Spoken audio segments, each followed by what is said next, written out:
You cannot build this close to the water. It is a clear violation of the bylaws. The survey says otherwise. The easement is filed correctly. The roar of engines dragged me out of sleep, and when I opened my window in the cold gray light, there were work trucks backed up to my lake shore, floodlights flashing, and the sharp, tarry smell of fresh asphalt rolling straight into my bedroom. By the time I got to the yard in my slippers, men were already pouring a thick concrete pad right over my grassy bank like it was theirs. Karen, my next-door neighbor and HOA president, stood there in her fluffy robe with a travel mug like she was directing a movie. She waved her hand at my shore and said loud enough for everyone to hear that the HOA was finally using its rights from some old 1974 plat. My old wooden dock sat crooked and half-blocked, my kayak pushed aside like trash. My coffee mug shook in my hand. I asked her what she thought she was doing. She smirked and said I was lucky to get a community boat pad at no charge, then turned her back on me. This is how it started. Karen paved a pad on my lake shore in 1974 style, then I filed the easement. I went straight to the HOA board group chat, sent photos, and begged them to stop the pour. No answer. At 9:00 a.m. I walked into an emergency board meeting in the clubhouse, still smelling like concrete dust. Karen sat at the head of the table. The other 4 members stared down at their papers like scared kids. I laid out the obvious. The pad was on my deeded lot, I never approved it, and I needed boat access. Karen said the board had voted in an email I must have missed. One neighbor tried to meet my eyes, then looked away. When I asked for the vote records, Karen snapped that HOA decisions were final and I should be grateful. I walked home with my ears burning and that new slab of concrete glowing ugly at the water's edge. The first time she called the police on me was that same night. I had stepped onto the wet pad just to see how far it went into my line. By 10:12 p.m. a patrol car rolled up, red and blue lights painting the lake. The officer told me they got a trespass call. My name was on the deed, but Karen kept waving a printed page about common access. I could see the officer trying not to roll his eyes. He left without doing anything, but the message was clear. She was going to use the system to box me out. That was my line in the sand. I told myself I would not touch her stuff, not shout, not do anything crazy. I would use only proper channels. But I was going to learn every inch of law that touched that shoreline and every lie she had told to get there. The next morning, I turned my kitchen table into a war room. I lined up photos, emails, and call logs in a binder. I wrote on the first page in big letters, Timeline Item 1 April 5th at 4:27 a.m. false trespass call.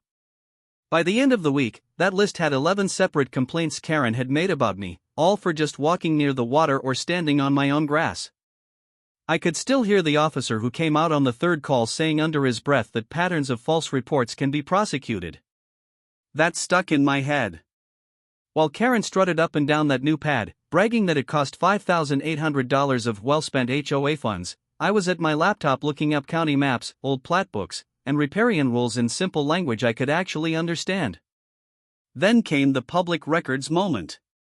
I went down to the county office on May 3, 2024, wearing my world's okayest neighbor hoodie for luck, and asked for every document tied to our subdivision and lake access. The clerk wheeled out a fat file and dropped it on the counter.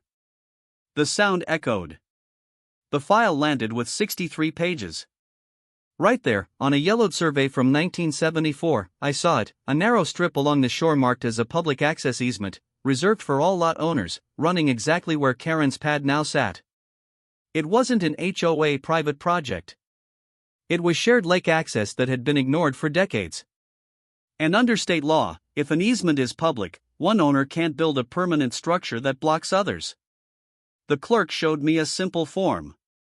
If I filed, I could ask the county to activate and record that access for real use again. So I did. I filed the easement, requesting that the public shore access be remarked and opened, with the start point right at the edge of Karen's fancy new slab. 2 weeks later, on a bright Saturday, the payoff landed like a movie twist.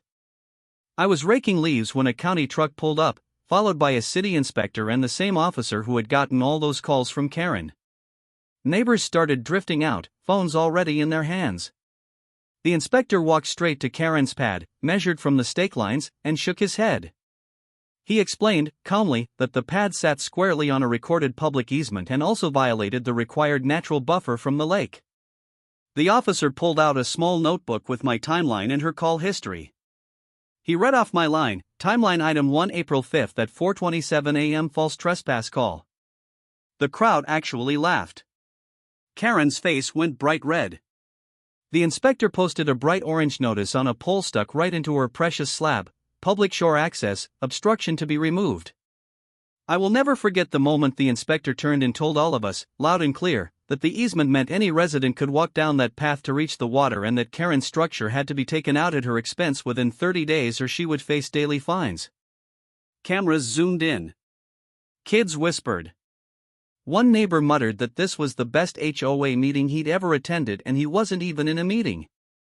Later that week, the HOA board called an emergency session without Karen. The officer sent them a written report with every false call, line by line, and a note that they could be turned over to the city attorney.